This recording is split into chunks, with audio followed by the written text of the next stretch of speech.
Good morning, everybody. I'm going to call this meeting to order. It's the Development and Property Committee for Tuesday, March 7th, and we're at 9:30 a.m. Evelyn, has roll call been taken? Oh, sorry, I'll do the land acknowledgement first. As we gather this morning, I would like to acknowledge on behalf of Council and our community that we are meeting on the traditional territory of the Algonquin people. We would like to thank the Algonquin people and express our respect and support for their rich history, and we are extremely grateful for their many and continued displays of friendship. We also thank all the generations of people who have taken care of this land for thousands of years. Thank you. Has roll call been taken? Yes, thank you, Chair, and we have quorum. Thank you very much. Are there any disclosures of pecuniary interest in the general nature thereof? Seeing none, we will move on to the adoption of the minutes of the previous meeting held on February the 14th, 2023, which were attached. Could I get a mover and a seconder, please? Moved by Councillor from Petawawa, seconded by Councillor from Greater Madawaska. Any additions, corrections, or omissions?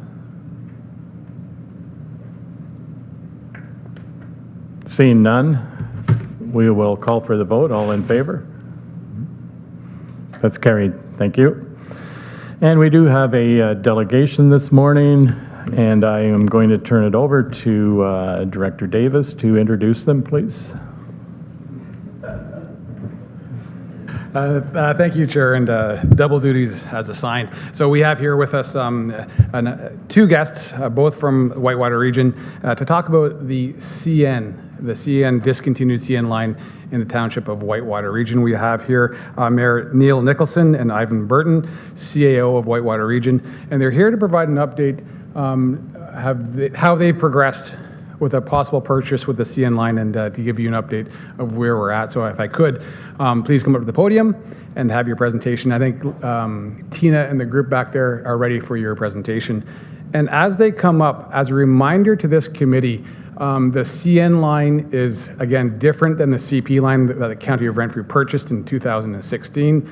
So the CN line goes from the Quebec border in Whitewater region through the city of Pembroke, through Laurentian Valley, and then through Killaloe, Haggerty Richards to the Algonquin Park border. So in the past, the County of Renfrew a number of times tried to negotiate the purchase in 2008, 2019. Unsuccessful, but we're here with Whitewater region to see where they're at in their purchase. Thank you, Chair.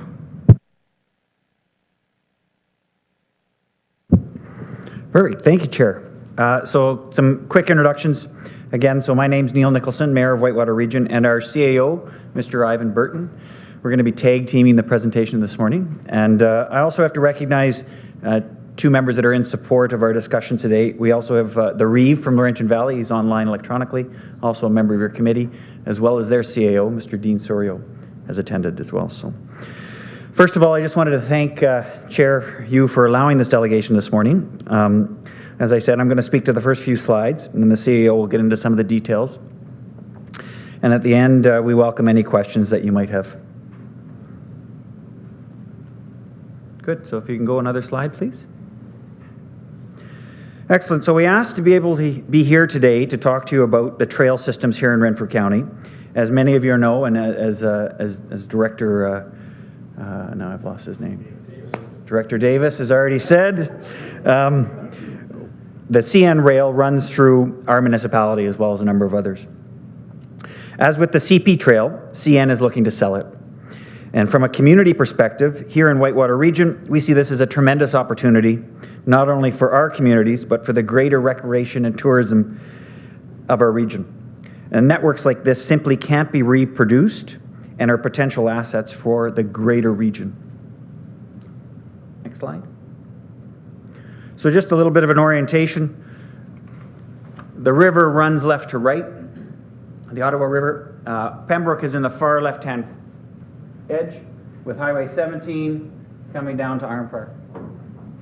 The black lines denote the different municipality boundaries. Yellow is our Algonquin Trail. Red is the CN rail line that runs through LV and Whitewater region. Then you can see a portion of it runs through Quebec as orange, and then it runs back into Ottawa region as purple. That's as it exists right now. We're specifically here to talk to you about the red portion of the trail as it runs through Whitewater Region and LV with a linkage right here, as I was told this morning, 5 Mile Junction, where the two trails cross.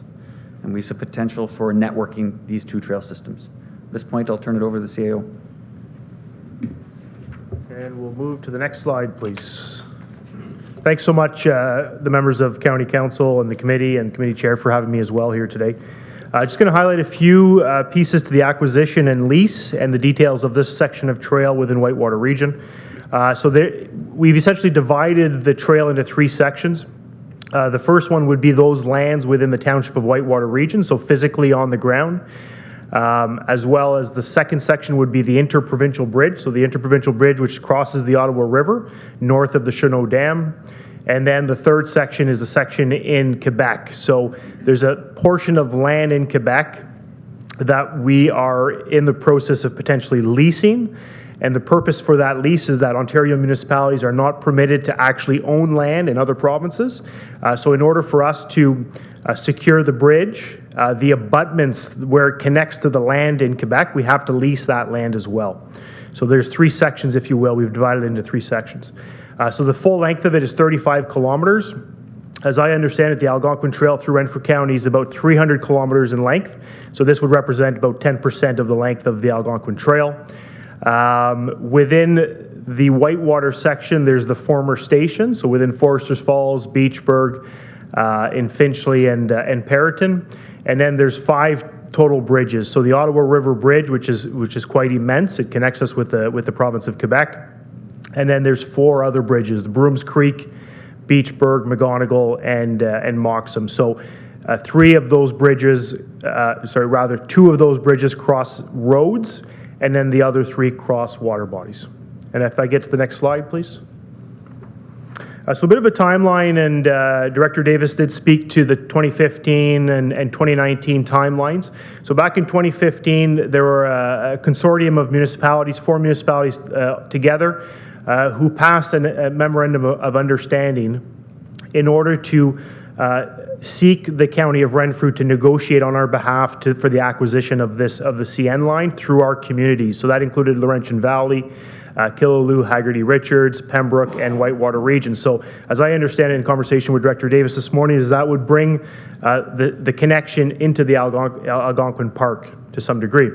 So that was in 2015, and then between 2015 and 19, there was conversations with the county staff and the CN representatives, and unfortunately they could not come to an agreement. And at that time, County Council passed a resolution to cease all negotiations between the county and the CN. So that leads us to this March 2020 date, where we started our own community, started discussions with CN to try to acquire this portion of land, this asset within our community. And then finally in August 2022, our council passed a resolution to enter into a purchase and sales agreement with CN. That purchase and sales agreement, again, like I spoke to previously, included those 3 parts: the acquisition, the bridge, and the lease lands in Quebec. We are, within that acquisition, there's a transfer of payment to CN from the township of just shy of $200,000. So in August, council approved it. In January, we finally finalized the agreement. We've executed the agreement with CN, and our due diligence period, we're currently in that due diligence period, so we're sort of conducting bridge assessments, we're conducting environmental assessments on the rail line, so that 90 days ends April 10th. So we're in the process of finalizing that with our lawyers, and then complete the purchase. Next slide, please.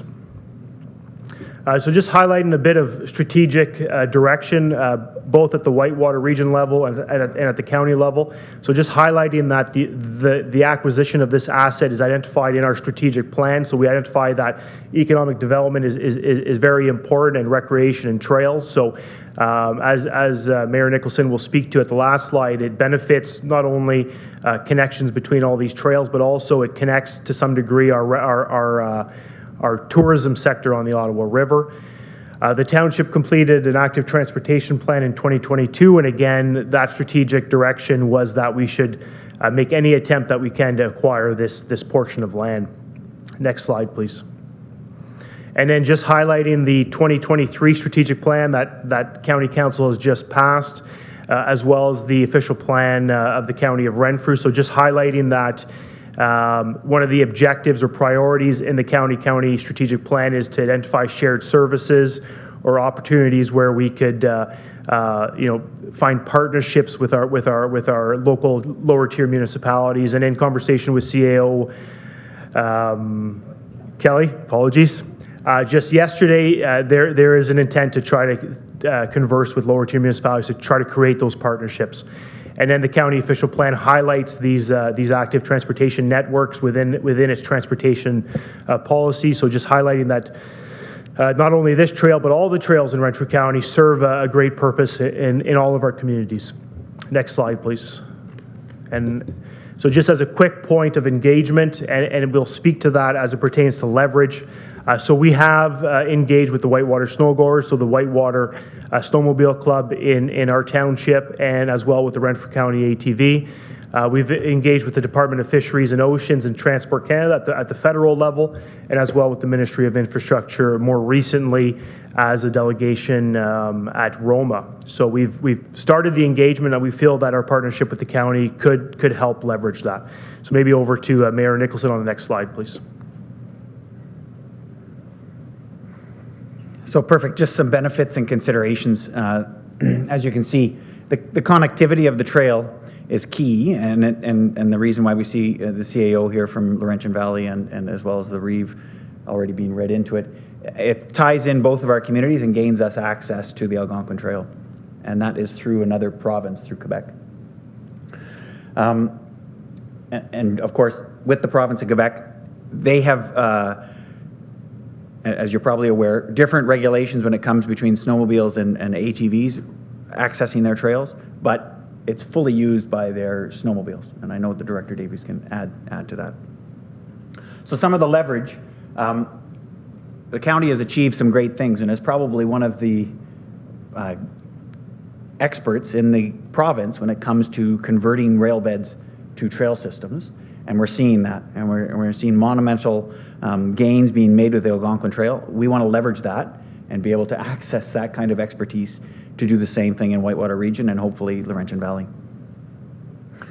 When we start talking with the partners like Pontiac and City of Ottawa, who own their portion of the trail, again, at the county level, we feel that there will be more leverage and ability to advocate. So again, we're looking for your partnership to be able to assist us with that. And lastly, you all know the county is going to have more leverage and advocacy when it comes to funding, when it comes to the province. So we're hoping that with a partnership with the county, we'll be able to gain some access to funding and be able to outfit this trail in the same way that Algonquin Trail has been done. Excellent. Now, last slide. We're just getting into questions, and I will highlight, just because we're still in negotiations of CN line for the trail, there may be some questions that might be sensitive of nature, and if we get to that point, we just ask the chair to consider going into closed to answer those questions. But otherwise, we're open to any questions. Chair, back to you. Thank you very much, Mayor Nicholson and CAO Burton, for an excellent presentation. I will certainly now turn it over to committee for any questions. Councillor from Marnprior. Thank you, Chair. Neil, with you're leasing the bridge going to Quebec. When you're off the bridge, you're now into the Quebec. Is that going to be sold as well to a different municipality in the Quebec side? Thank you. I'm going to get the CAO to talk about the specifics of that. Yeah, I think the primary piece with the lands in Quebec is that we would try to partner with the County of Pontiac to see if they would wish to acquire it. So through our purchase and sale agreement, we do have the right to, if we were to lease it, we do have the right to work with another organization that has the ability to acquire land. So for example, the County of Pontiac, if they wish to do that, or the municipality of Litchfield wish to purchase that, then they would have the ability to purchase that.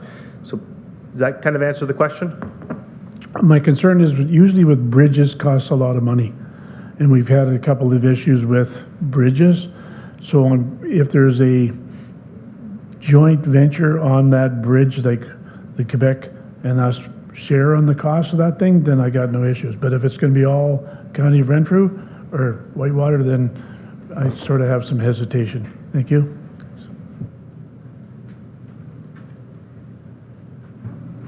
Yes, Mr. Kelly, go ahead. Thank you, Chair. And thanks for the presentation. Appreciate it.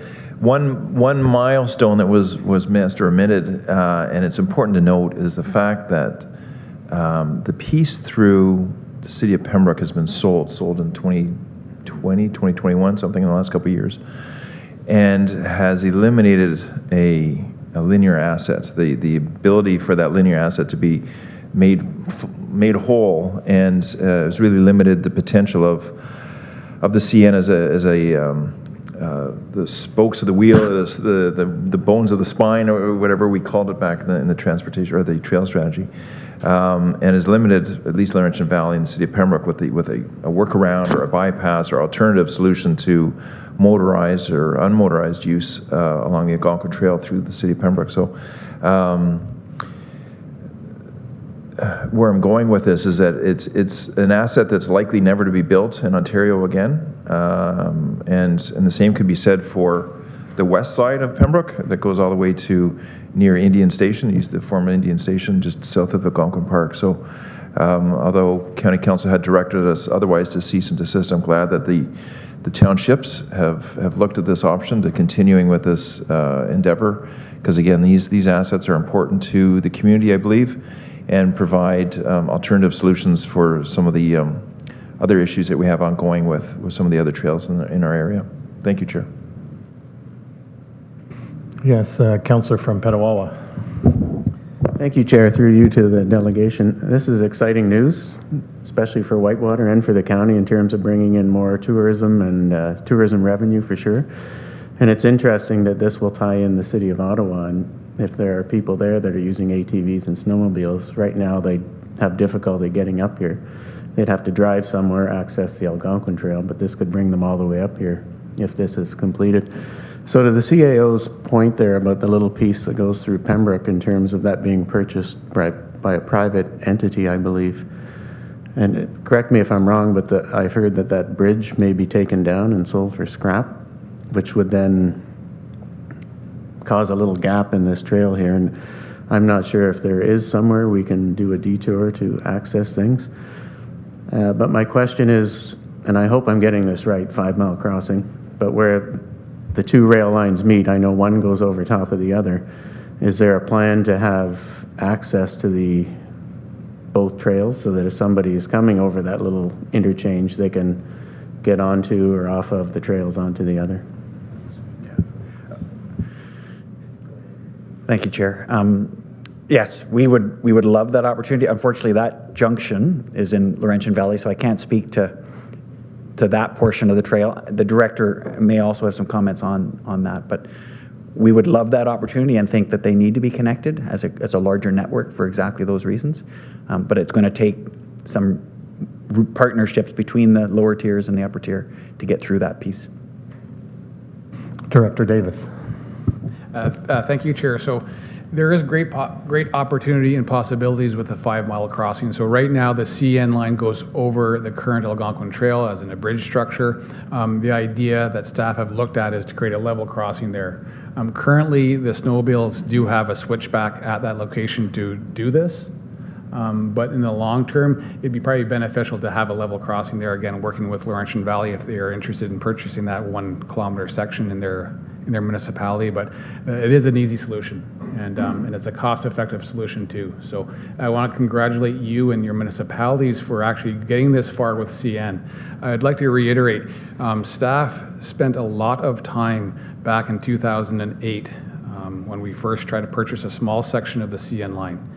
Staff spent a lot of time to try to negotiate in 2019 the entire 80-kilometer section. So again, congratulating Whitewater Region for what you've done and accomplished. And this is an integral point and part of our recreational system. The County of Renfrew does have a trails strategy created by Bruce Howarth back in 2014, 2015. And during that trail strategy, he did highlight, and the county did highlight, the importance of the CN line. So again, congratulations. Thank you.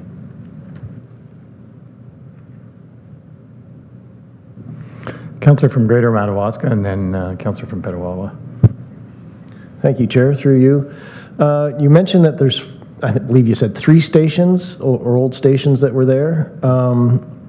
What are the plans for those? Are they heritage buildings, or would they be able to be developed by private, such as restaurants and so on?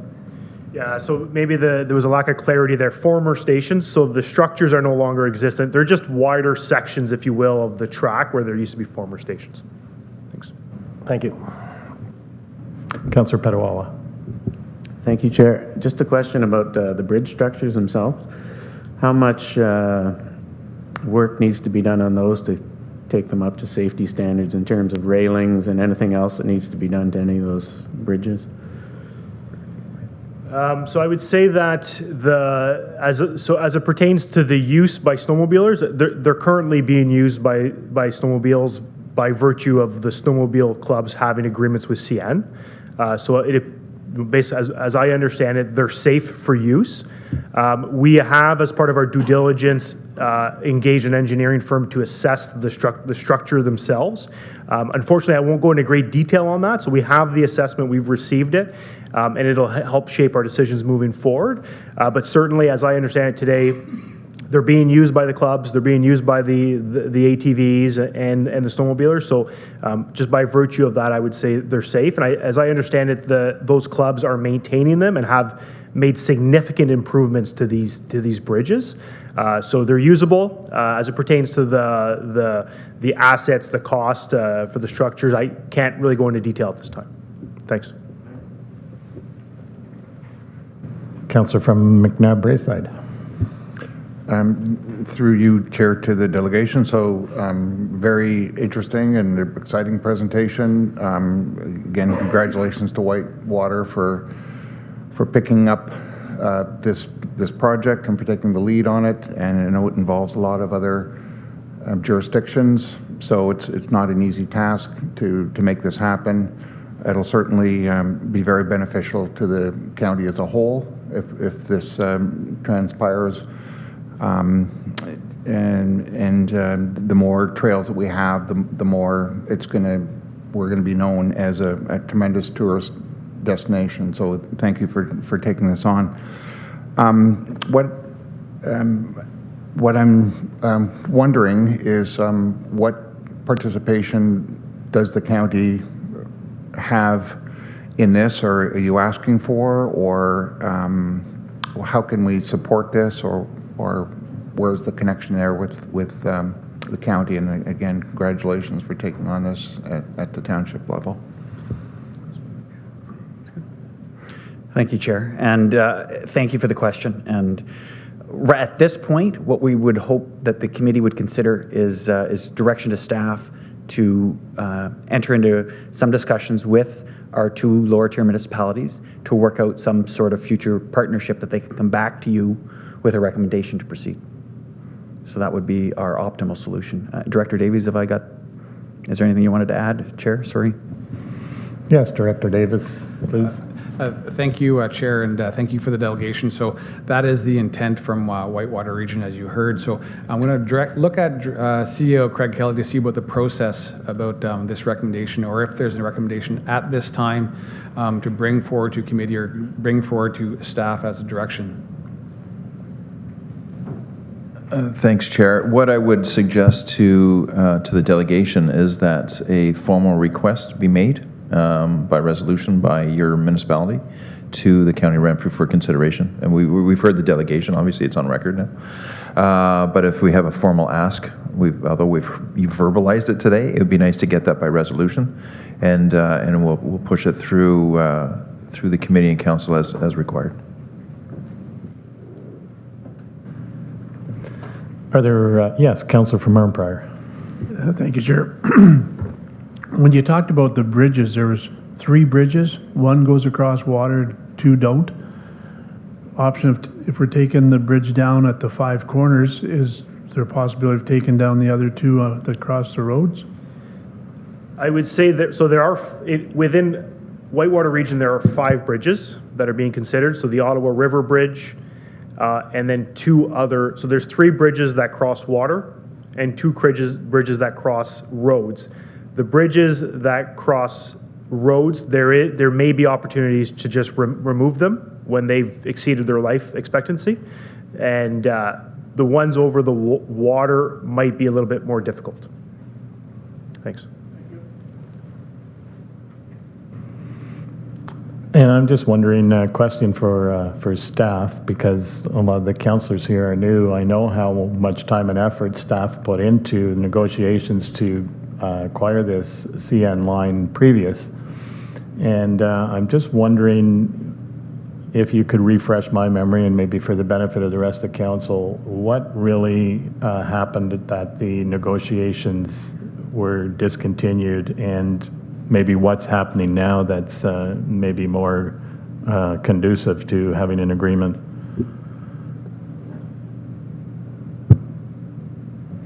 Thank you, Chair. So some of the items you're asking for clarity will have to go to close to talk about.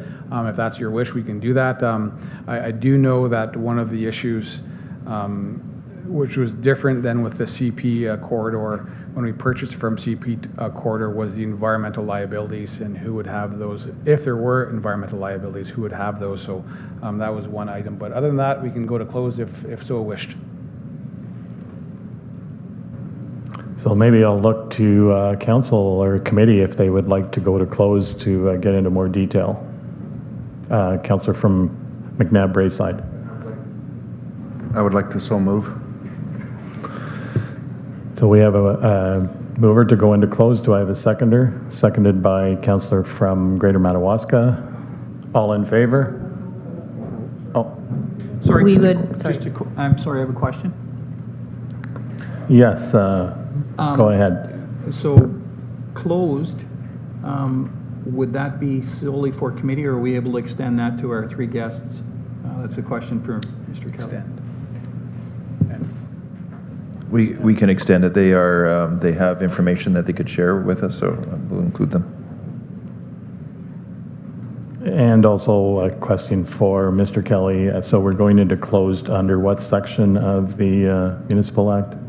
Section I of the Municipal Act. I don't have, it's a long one. 239. Yeah, oh, sorry, Section 239, subsection I. Okay. So all in favor of the motion? That's carried. Thank you.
Thank you and welcome back, everybody. We are now back in open, and I will turn to Director Davis for the Development and Property Department report. Thank you again, Chair. So on page 2 of your committee package, 2 items for information. One is a piece of correspondence from the Ministry of Natural Resources and Forestry regarding changes or proposed changes to the Public Lands Act. What you see on page 4 and 5 of your committee package are the piece of correspondence and what they're proposing, what the province is proposing under the Public Lands Act. And again, on page 4, some of the highlights they're looking at to address: reducing the number of days that a person can camp on water over public land, increasing the distance that a person camping on water must move their camping unit to occupy a different location from 100 meters to 1 kilometer, and adding a new condition to prohibit camping on water within 300 meters of a developed shoreline. So this is something new to me. I didn't realize there were legislation dealing with the water, but again, this is more for municipal action if need be. So please take that back to your committee or to your municipalities if you could. Thank you.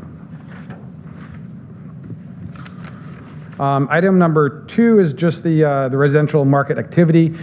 Again, we usually put this in our committee package for your review and consideration, and that's found on page 6.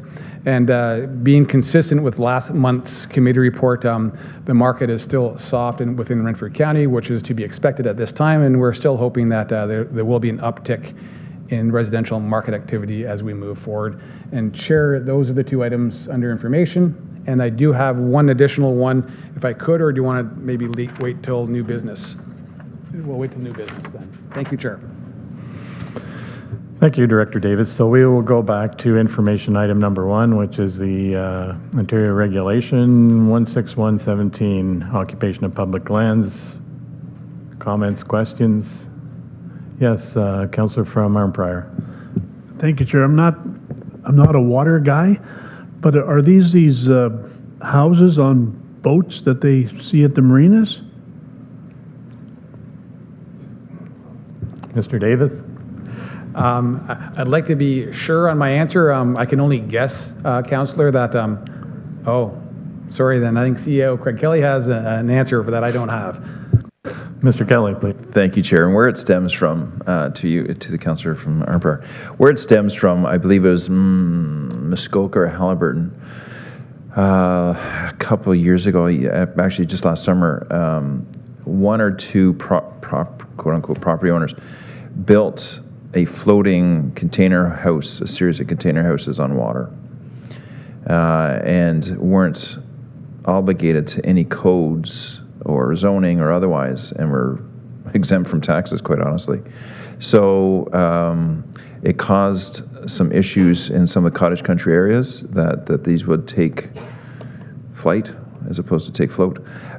So they were trying to regulate the abilities for people to build homes and just float around lakes and rivers without any obligation of taxes or codes or otherwise. So I think this was thrown together pretty much last fall as a regulation moving forward. I think you may recall your council seeing these resolutions circulate, asking for some teeth, and this is what the province has come back in terms of regulations. Thank you, Chair. Supplementary. Thank you, Chair. I guess my concern was I identified these floating things as a houseboat. And I know we have numerous marinas with houseboats. And some marinas, like in Arnprior, we're in a built-up area. So these guys tie up their houseboat at our dock, and on occasion they may go out to the Ottawa River, but most of the time they just park there. So I'm thinking that this regulation is going to maybe involve them. Thank you. Councillor from Petawawa and then Greater Madawaska. Thank you, Chair. I'm just wondering who is tasked with enforcing all of these situations? Mr. Davis? I'm kind of laughing at Mr. CEO Craig Kelly about municipalities enforcing. I do believe it's the conservation officers who will be enforcing this because it's public lands.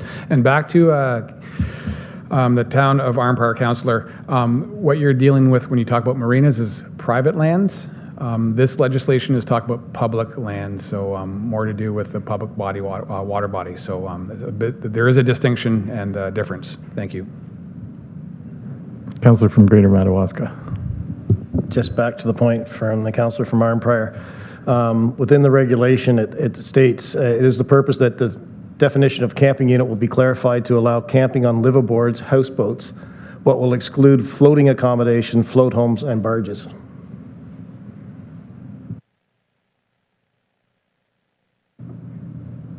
And I know I haven't read the whole regulation yet, but when they talk about docks and rafts and devices for water sports, what specifics are they looking at?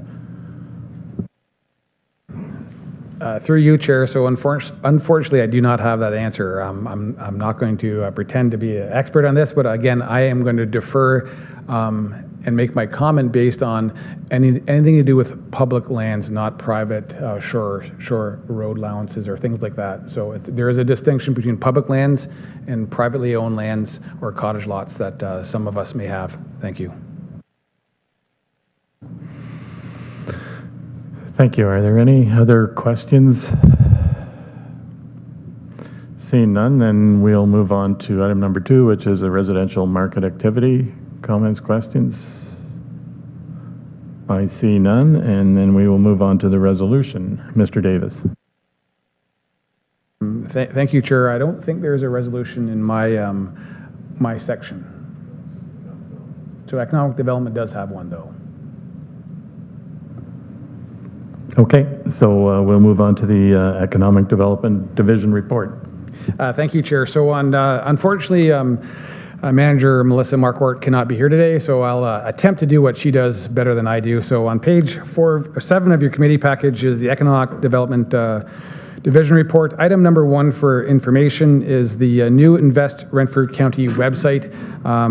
So you'll see there a link to the new website. So the new Economic Development website has been launched.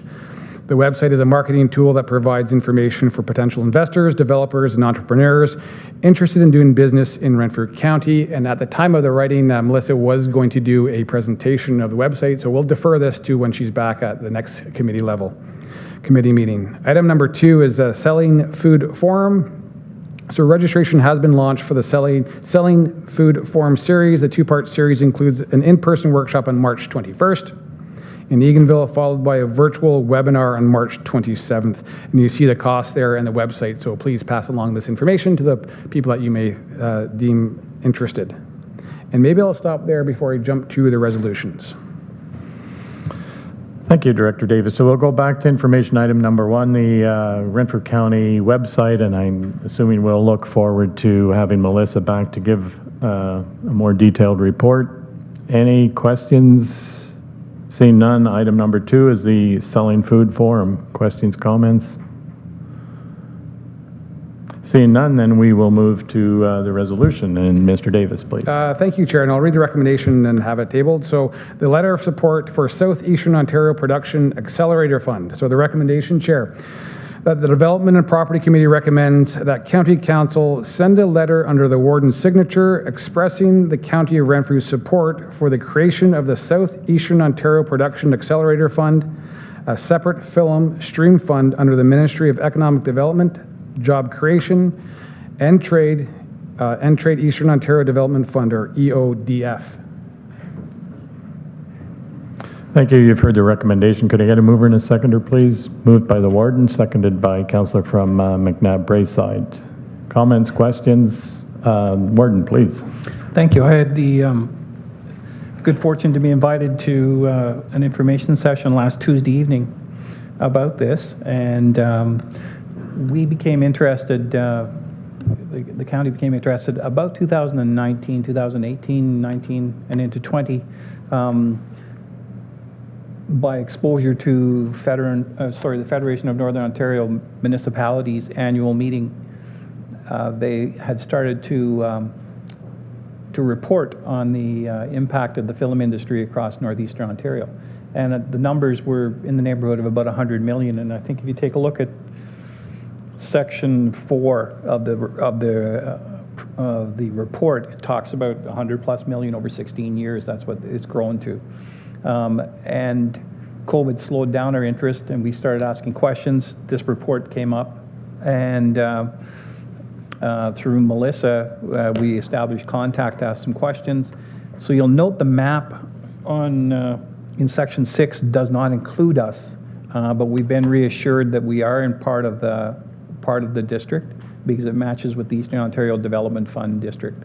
And that was part of our conversation with them. We were mentioned in print, but we weren't mentioned on the map, so the map will be redone. So it, and I guess I would draw your attention to the full-time equivalent too as well. When you look at the jobs, it's estimated in section 13 of 6,400 full-time equivalent in Eastern Ontario. We certainly can use those jobs, and they're all high-quality jobs with potential to spread into other sectors as well when they're not working on film. So I think it makes a lot of sense to support this, and would encourage members to read the report in full. It's a positive news story.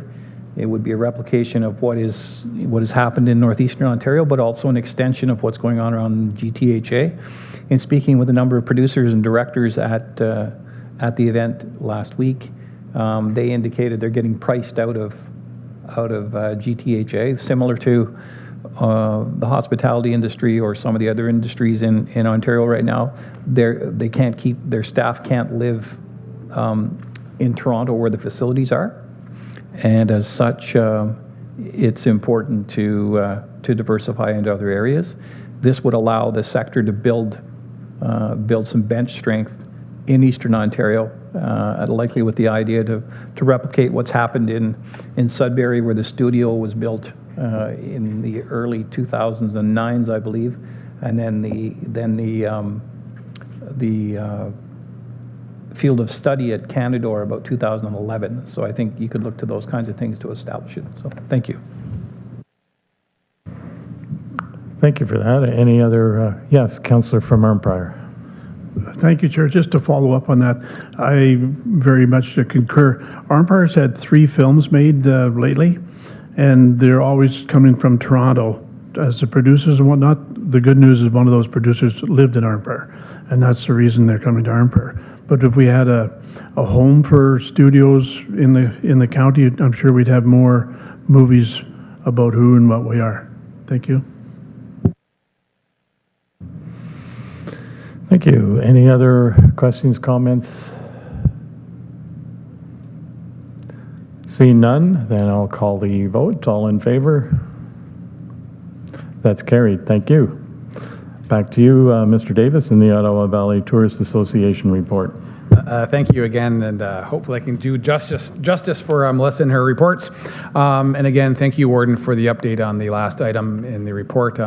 Again, we do have interest for people coming to Renfrew County for the film industry, so I think this is a great opportunity. So so the Ottawa Valley Tourist Association report found on page 9.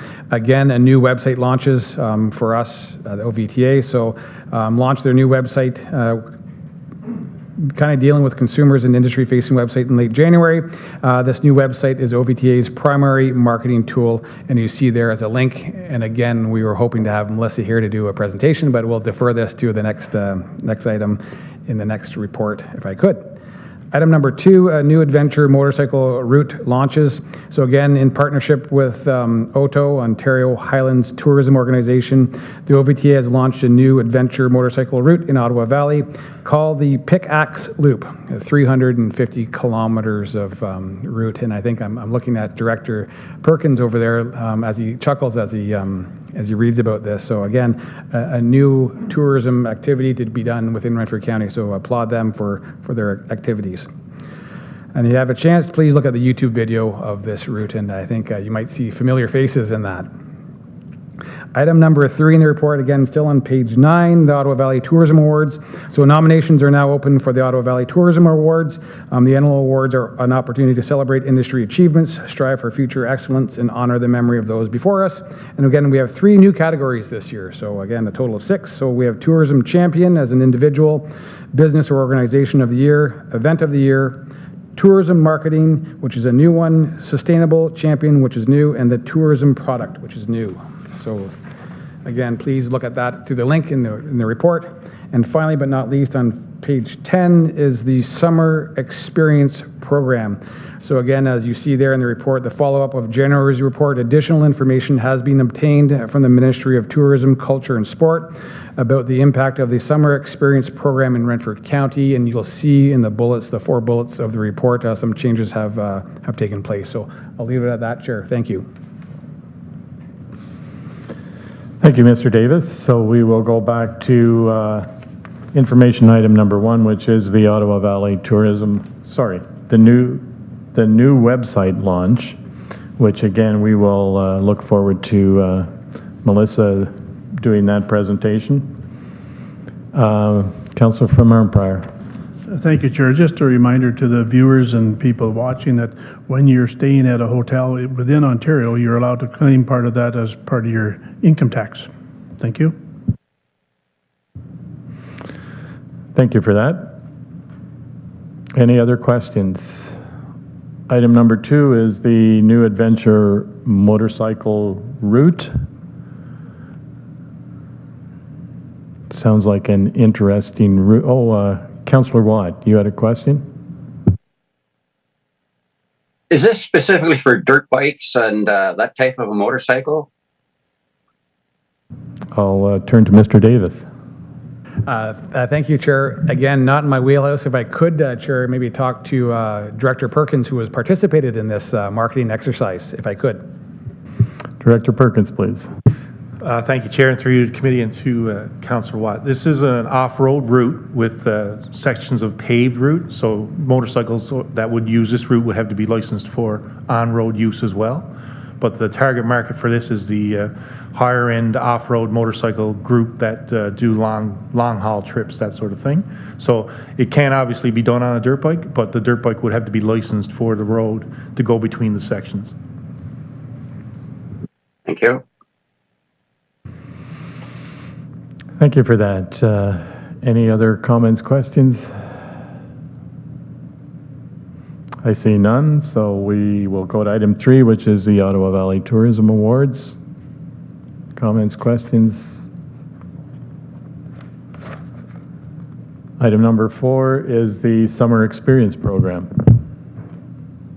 Questions, comments? I see none, so then I'll go back to Mr. Davis for the Enterprise Renfrew County report.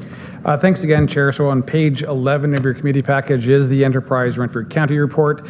2 items for information. The first one, Starter Company Plus opens for the 2023 intake. As you see in the report, Starter Company Plus program is now open and accepting applications. Again, eligible businesses include new startups and existing businesses registered for less than 5 years. So keep this in mind and let people know about this opening.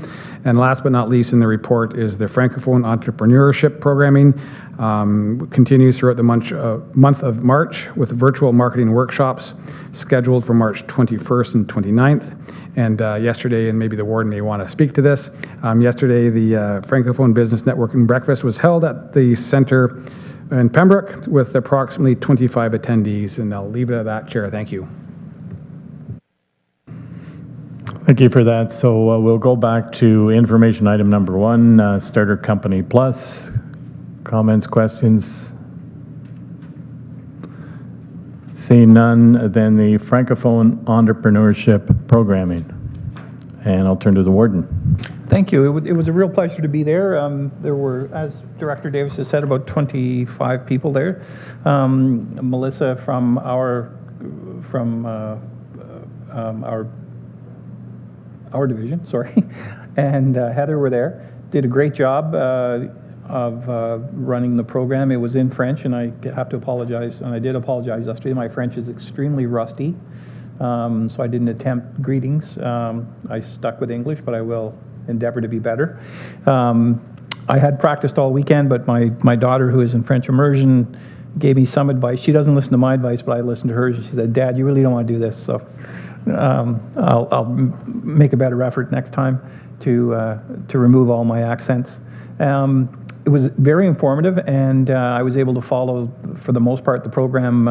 It was in French, but I had enough general knowledge to and general words to follow it. Very committed people to business and to developing their sector. So I was very pleased to be there and would encourage others in the future to attend. Thank you. Any other questions, comments? I see none, so I will go back to Mr. Davis. Sorry, now it will be Ms. Rose for the forestry report. Thank you, Chair. So on page 12 of your committee report, the forestry report for the last month, it's been a really busy one in terms of our harvest operations. The winter so far has been multiple operations underway at the same time. But we're wrapping up. Harvest and hauling is now complete at Brudenell Tract, and we're just awaiting the final information for invoicing. That one was cedar and poplar harvest, and it was a really good example of the impact that a winter like we've had can have on forestry operations. The ground never froze, and there were areas that we were unable to access to harvest because it was just still too wet. And that was actually a carryover from last winter, so it just goes to show the impact that less intense winters can have on forestry operations. Beachburg Tract operation is also now complete, and that one I think is a really good news story and goes to show that recreation and forest management can go hand in hand. That was a lot of work leading up to that harvest because honestly I would say between 50, maybe sometimes 100 people a day walk through that forest or bike through that forest, so it's very well used. We did work with multiple recreation groups to prepare for that, and we did not receive any complaints, and there were no major issues with recreationalists. So that was the reason that we started a Renfrew County Forest Facebook page, and I think we'll continue on with those communications with the public. In addition, for that operation, there's been some more work with Borca Beachburg Off-Road Cycling Association. Previous resolution allowed them to place a storage container on site to keep their trail grooming equipment in, and an add-on to that was they wanted to add a little lean-to as a gathering shelter from the weather. So some logs were donated from that harvest operation to Borca to construct that small covered shelter in the coming year. So lots of engagement with the community.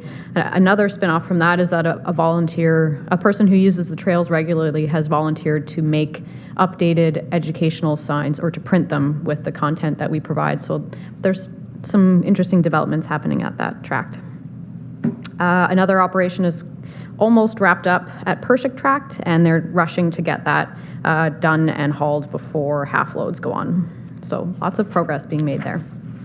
Item B is just some updates on activities. I attended and moderated a session at the Forest Ontario Conference in Alliston, which is a really good gathering of forest professionals and other sector workers and users. Timely discussions about innovative science to monitor for forest disturbance, bioenergy, and carbon storage solutions, and other challenges facing the forest sector. I also attended a field tour at the Petawawa Research Forest, which provided an opportunity to connect with Natural Resource Canada directors and PRF staff about what they're doing on site and how we can do some knowledge exchange on managing forests in this area. Thank you. That concludes my report. Thank you, Ms. Rose. So we will go back to information item number 1 and the forestry activities. Questions, comments? Seeing none, then B is just the Forest Ontario Conference that Ms. Rose attended. Comments, questions? I see none. So then we will move on in the agenda to the Planning Services Division report. And Mr. Howarth, please. Thank you, Chair. Item number 1 is an update on planning activity. As committee is aware, we currently have 2 vacancies in the planning division right now. And while we're in the process of filling those positions and then ultimately onboarding new staff, it's anticipated that timelines and delays in some of the review of planning applications may increase. To reduce the impact as much as possible, we are prioritizing certain applications. Those include plans of subdivision applications, applications that would generate employment uses such as commercial or industrial uses, and also local approval. So where we have planning service agreements with municipalities and they rely on, the local municipalities rely on us for their planning services, we are prioritizing those files as well, especially given the potential impacts of Bill 109 and having to refund applications. We want to prioritize those files that would be subject to any types of refund applications. So to achieve these timelines, we are associated with this priority files, there may be delays to certain things such as general inquiry responses, consent applications, and also special projects that we're working on with local municipalities such as zoning bylaw updates. And also if there are requests from municipalities for support that from those municipalities that don't have planning service agreements, those would also have a lower priority. Thank you, Chair.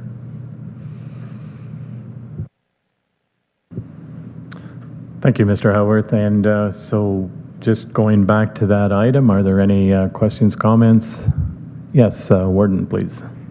Thank you. Just in terms of customer file service, when someone comes in to make a general inquiry or a consent application, will we be giving them information saying, look, this is going to take a little longer, and give a tentative date, just so that everybody knows what's going on the front end? And I recognize that too takes time, and I apologize for that.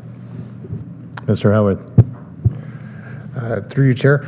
So we do try to advise that there will be a delay, but we try to stay away from giving dates, because in the case that we do miss that date, that sort of increases somebody's frustration. So we shy away from providing an actual date when we anticipate to have that response, but we do indicate that expect delays. Thank you. Any other comments, questions? Seeing none, then back to you, Mr. Howarth, for bylaws. Thank you, Chair. So I'll read the recommendation first. This is bringing back a recommendation from County Council at last week's meeting. The recommendation is that the Development and Property Committee recommends that County Council adopt a bylaw to delegate to the Land Division Committee and to appointed officers part of the authority with respect to the granting of consents, and further that bylaw 25-20 be repealed. Thank you. Could I get a mover and a seconder for that, please? Moved by Councillor from McNabb-Braeside, seconded by Councillor from Laurentian Valley. Comments, questions? Councillor from McNabb-Braeside. Yeah, so we did, Councillor Grills, Councillor Wilmer, and myself did represent the Land Committee recently, and we support this bylaw as it will streamline a lot of the activities. A lot of the consents that were before the Land Committee were there wasn't really much that we could do to help those making the appeals and whatnot. So it makes a lot more sense that staff be delegated the authority to handle the what's the word? Easy, obvious. What's the word I'm looking for? Straightforward. There we go. Consents. Thank you. Any other comments, questions? Yes, Warden, please. Thank you. I'll be honest, I've struggled with this concept, and I'm accepting of it now, grudgingly, and that's no reflection on staff. I can't remember where we ended up on this. Is there going to be a quarterly or an annual report back to council about the actions that have been undertaken on behalf of the corporation by this legislation, as a result of this legislation? Mr. Howard? Thank you, Chair. So right now we do report, I think it's biannually, we have an activity update tracker. So we have not provided detailed information, file specific. It's something that we could look at if directed by committee, but it is not something that we are currently doing outside of the biannual activity tracker.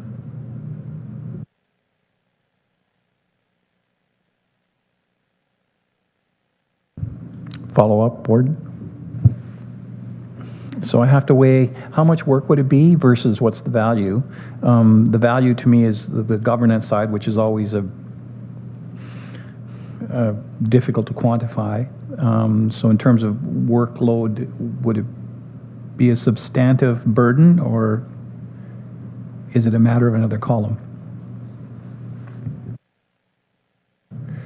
Thank you, Chair. I think it would depend on what type of information committee is looking for. If you were just looking for straight numbers, that would be a very easy report to reproduce. If committee was looking for detailed information with regards to status and, for example, if there was an application that had a delay or concerns, if it would all be quantified by the level of detail that committee is looking for. If it was a straight numbers exercise of how many applications we've received and made decisions on, that's something that would be able to fairly quickly pull together. But providing additional detail would add to the timeline and the complexity of that report. Mr. Kelly, and then I'll go back to Warden. Sorry, Mr. Davis. I was looking at Mr. Kelly. And thank you. And I do acknowledge that the warden had his hand up. And just maybe what I could do is, instead of a recommendation from this committee, staff will produce a report with within the same timeframes as Manager Howarth mentioned, that will give a number of activities and incidences where staff would make the decisions on behalf of County Council. Thank you. Yes, Warden. Thank you. That's essentially, legislation always needs to be tracked and the impacts of it. So I'm just, it's more of a curiosity factor than a question of judgment. Thank you. Thank you, Councillor from Mount Prior. Thank you, Chair. To support the councillor from McNabb-Braeside, out of the last one, you had 10 sittings, we'll call it. 9 could have been done by staff. Those are the stats that we like to see, that our staff has shortened the time frame, having a meeting for all these people where you can do it in-house. Thank you.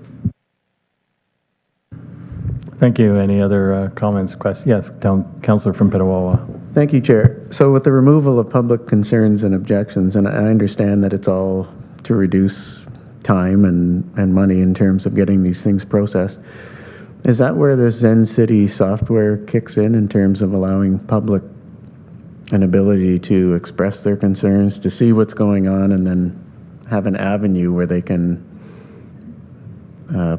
express concerns over the internet, I guess? Mr. Davis. Thank you, Chair, and through you to the councillor. So that's part of the process. So yes, Zen City, again, a reminder to committee, Zen City is a third party or a website where we can provide information to the public, whether it's a Planning Act application or a project or strategic plan, where we can engage the public and they can provide comments. And it'd be a back and forth scenario with this web application. So yes.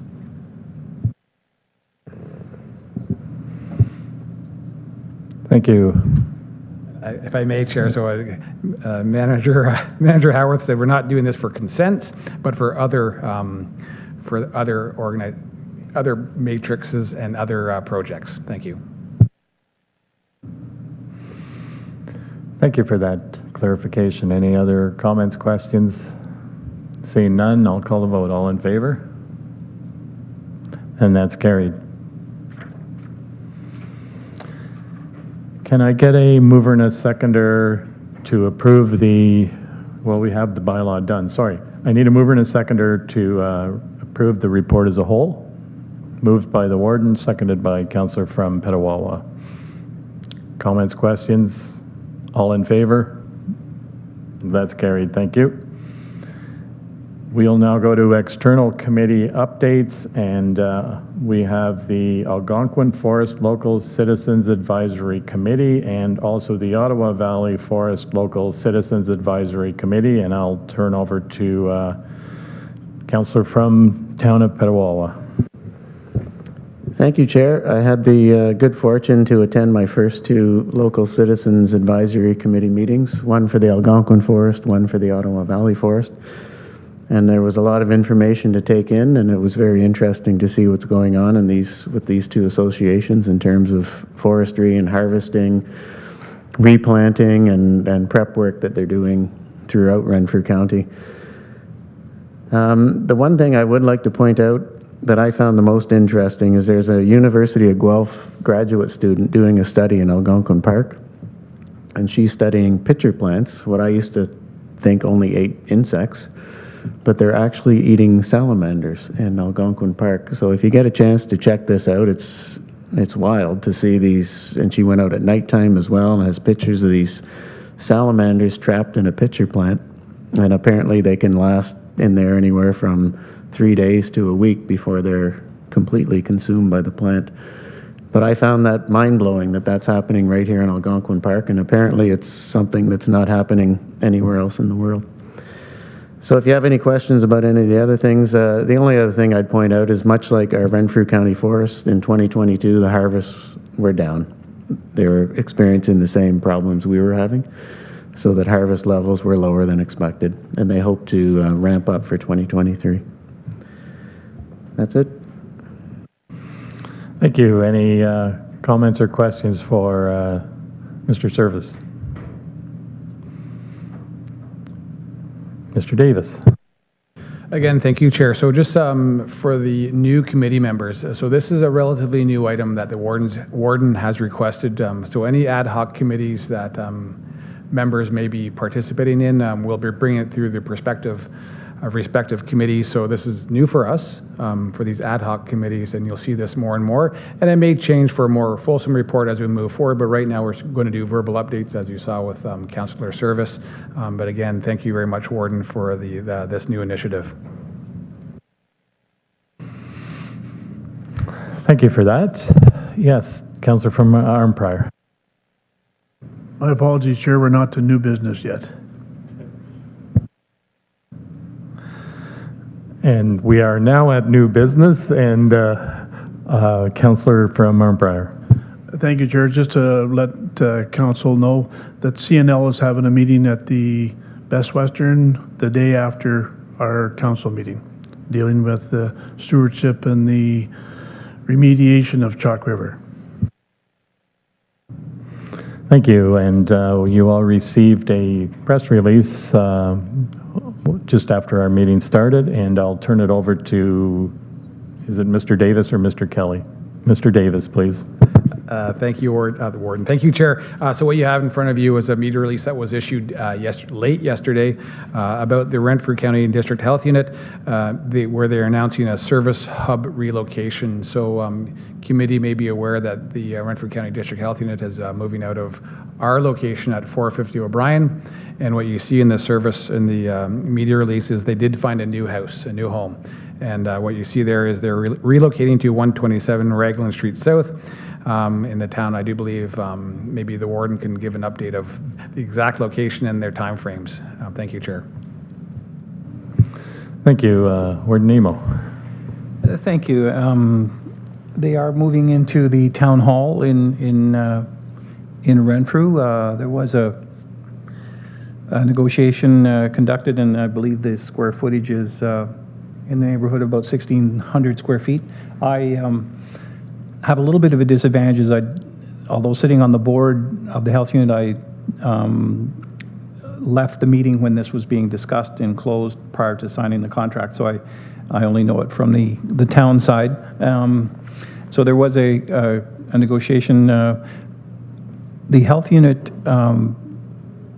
produced a report, the staff went around Renfrew, the town proper, and looked at a variety of sites and concluded that the service was best to remain in Renfrew, and that was unclear in their initial report last year when they talked about leaving the Renfrew County place. And so they identified the services that are still necessary for the area, and they also identified the number of people that use the service and potentially could use the service. So it was a very good report, and what I'll do is I'll circulate it later on today. I was trying to find it a couple of seconds ago. I didn't think ahead, but I think you'll be impressed with the report, and the recommendation was to keep the footprint in Renfrew. Once they decided to do that, then they looked for a location. So it's a good news story in terms of keeping a footprint and a service model for Renfrew, Arnprior, McNabb, Abbotston, Bromley, Horton, Greater Madawaska, Whitewater to a degree, and also Bon Cheer Valley. And then also out into there is some work done out in the Denby area as well. So it makes a lot of sense. And I think the questions this chamber's raised and the health committee raised focused the health unit's attention on what their business was. And so we're thankful that they recognize the value of it. Thank you for that. And being part of the health board, I am pleased that we were able to find a location as well. Two of the big advantages, and we look forward to the report that comes forward from Warden Emo, but two of the advantages were the fact that it already meets the accessibility requirements and there's free parking. So big advantages for anybody using that facility. Any other questions, comments? I'm seeing none, so we have no other closed meeting. The date of our next meeting will be Tuesday, April the 11th, 2023, and we will also have another county council meeting on Wednesday, March 29th, 2023. And so I'm looking now for a mover and a seconder for adjournment. Moved by Councillor from Horton, or Township of Horton, and seconded by Councillor from Township of Greater Madawaska. All in favor? That's carried. Thank you. We are adjourned.